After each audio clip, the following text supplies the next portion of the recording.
Hello everyone, how are you? I hope you are fine at home. मैं मानसी आज फिर आप सबके सामने एक नई वीडियो लेके आई हूँ। वो भी ग्रीनलैंड की बुक है, क्लास फोर्थ की ग्रीनलैंड की बुक है। एनवायरनमेंट स्टडी की बुक है ये। तो इसके मैंने lesson number 4 flowers and their friends इनकी रीडिंग मैं आपको करा चुकी हूँ, और इसके आपको डिफ़िकल्ट वर्ड और वर्ड मीनिंग भी मैंने आपको करा दी हैं। अब आती है इसकी एक्सरसाइज और क्वेश्चन आंसर की बारी। तो बुक को ओपन कर लेते हैं और चलते हैं अपनी एक्सरसाइज की तरफ। देख लीजिए, ये मैंने लेसन नंबर 4 है, ये ओपन कर लिया है। इसकी एक्सरसाइज है टिक द करेक्ट अल्टरनेटिव। तो इसमें आपको क्या करना है, देख लीजिए। सबसे पहले आपको टिक लगाना है। Behaves is the dwelling place of, जहाँ पे मधुमक्खियाँ रहती हैं वो मधुमक्खियों का छत्ता पूरे जो स्थान घेरता है, उस स्थान वाले घेरने पे जगह रहती है, वहाँ पे कौन रहता है, यानी कि a beehives is the dwelling place of the bees. तो वहाँ पे क्या है, यहाँ पे आपका आ जाएगा बीज।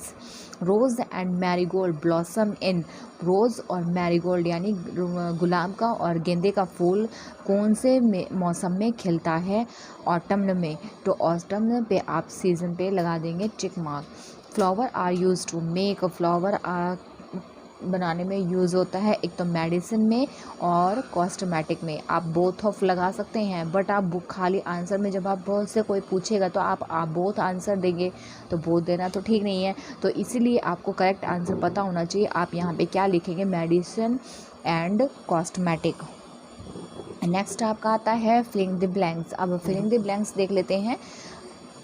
Flowers blossom from the bird on stems. तो यहाँ पे आपका आ जाएगा stems.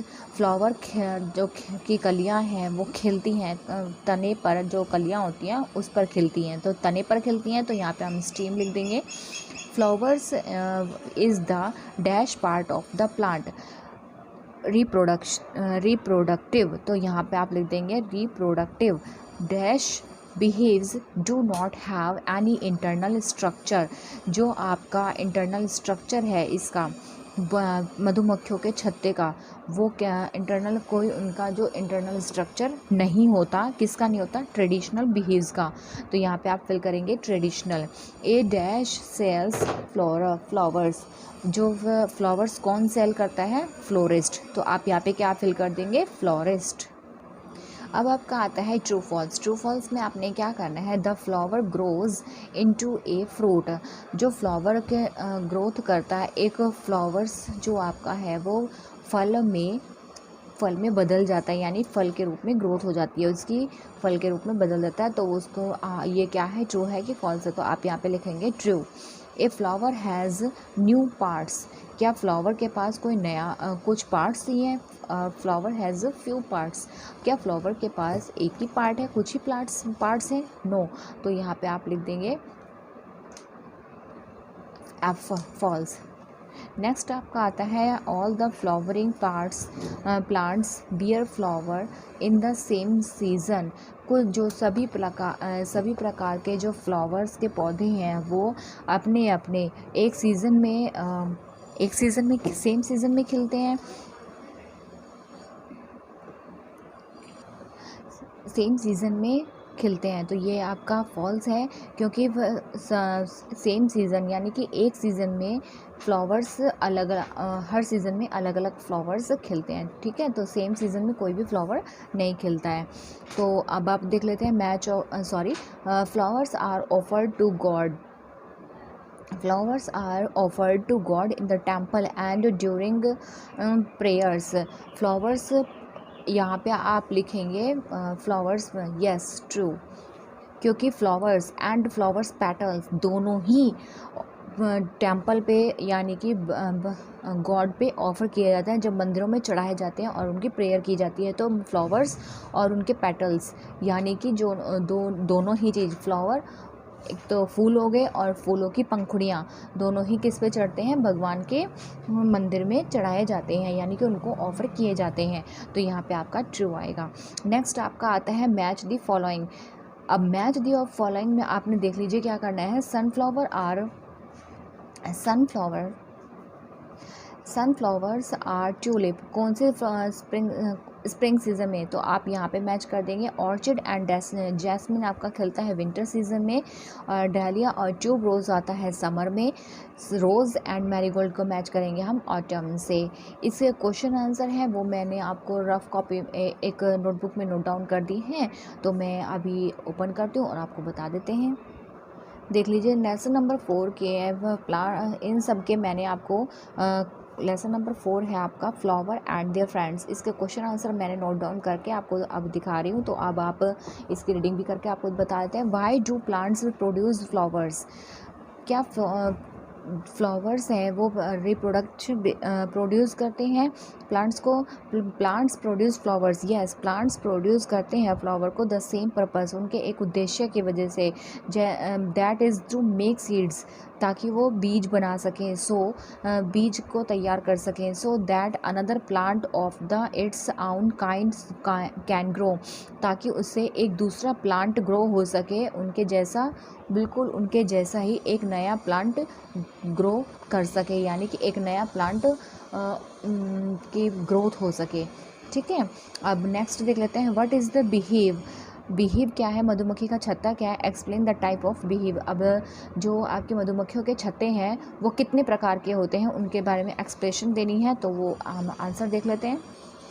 A beehive is the dwelling place of the bees, जो आपका मधुमक्खियों का छत्ता है वो उनका निवास स्थान कहलाता है। किसका, मधुमक्खियों का निवास स्थान कहलाता है। There are 2 types of beehives, मधुमक्खियों के छत्ते 2 प्रकार के होते हैं। Traditional beehives provide an enclosure for the bees, जो मधुमक्खियों का छत्ता होता है, ट्रेडिशनल वाले जो मधुमक्खियों के छत्ते होते हैं वो कैसे होते हैं, बीज के लिए एनक्लोजर यानी कि प्रोवाइड करते हैं, बाहर का जो पार्ट होता है वो उसको बहुत सख्ती से तैयार करते हैं। मॉडर्न बीहिव्स कौन से होते हैं, the modern beehives is the made up of a series of square और rectangular boxes without a top और अ बॉटम। एक जो इसके जो बीहिव्स होते हैं, modern behaves is the made of, किससे बना होता है, modern behaves is the series, एक सीरीज़ टाइप होते हैं, जैसे कोई रेक्टेंगल हो गए, कोई स्क्वायर हो गए, ऐसे बॉक्सेस में बनाया जाता है विदाउट टॉप बॉटम, इस तरीके से। ठीक है, एक के ऊपर एक रखे। ओके, अब देख लेते हैं नेक्स्ट आपका third, name the flowers of the different season. Name the flowers of different season, the flowers of different season is, कौन कौन से में होते हैं, विंटर सीजन में ऑर्चिड और जैस्मिन, स्प्रिंग सीजन में आता है सनफ्लावर और ट्यूलिप, ऑटम में सीजन में आता है रोज़ और मैरीगोल्ड, समर में आपका आता है dahlia and sweet pea. Okay, next question देख लेते हैं। Why are the bees and birds attracted to flowers. अब जो बीज यानी कि मधुमक्खियाँ और जो चिड़िया यानी पक्षी होते हैं जो फ्लावर्स की तरफ अट्रैक्ट क्यों होते हैं, the bees and birds attracted to flower because, वे मधुमक्खियाँ और जो चिड़िया यानी पक्षीज होते हैं वे फ्लावर की तरफ अट्रैक्टिव इसलिए होते हैं, अट्रैक्टिव उनकी तरफ इसलिए होते हैं बिकॉज, क्योंकि वे दे आर मोस्ट अट्रैक्टिव, क्योंकि वे बहुत ही आकर्षक लगते हैं, and beautiful part of the plant, और जो पौधे का एक ब्यूटीफुल सा यानी एक सुंदर सा पार्ट होते हैं वे। They are different shape and size, इनकी जो शेप्स और साइज़ होते हैं वो डिफरेंट होते हैं, यानी अलग अलग तरीके होते हैं। They are strong sweet smell, और उनकी स्मेल जो होती है बहुत ही स्वीट सी होती है। नेक्स्ट क्वेश्चन देख लेते हैं। What are the uses of flowers. अब फ्लावर्स के यूजेस क्या क्या हैं। Flowers are used for decorative purpose, जो फ्लावर का यूज़ किया जाता है वो एक तो डेकोरेशन के उद्देश्य से किया जाता है, मेक मेडिसिन यानी कि मेडिसिन बनाने में किया जाता है, एंड कॉस्मेटिक, डाई क्लोथ्स को डाई करने में किया जाता है, मैन्युफैक्चर परफ्यूम को बनाने के लिए किया जाता है, offer to God in temple, मंदिरों में भगवान को ऑफर किए जाते हैं यानी मंदिरों में भगवान के ऊपर चढ़ाए जाते हैं। मेक अ रंगोली पैटर्न, और क्या तैयार किया जाता है, पैटर्न तैयार किया जाता है, रंगोली का एक पैटर्न तैयार करते हैं, किससे, फ्लावर्स से। तो इतने सारे यूजेस हैं आपके फ्लावर्स के, वो आपको बता दें। तो इस तरीके से मैंने आपको कंप्लीट लेसन करा दिया है। लेसन नंबर 4 है आपका ये आपका कंप्लीट हो चुका है, the flower and their friends. तो अब हम मिलते हैं अपने नेक्स्ट वीडियो में नेक्स्ट लेसन के साथ, न्यू चैप्टर के साथ, न्यू बुक्स के साथ, न्यू क्लासेस के साथ। तब तक के लिए bye bye and take care home. At home. Bye bye.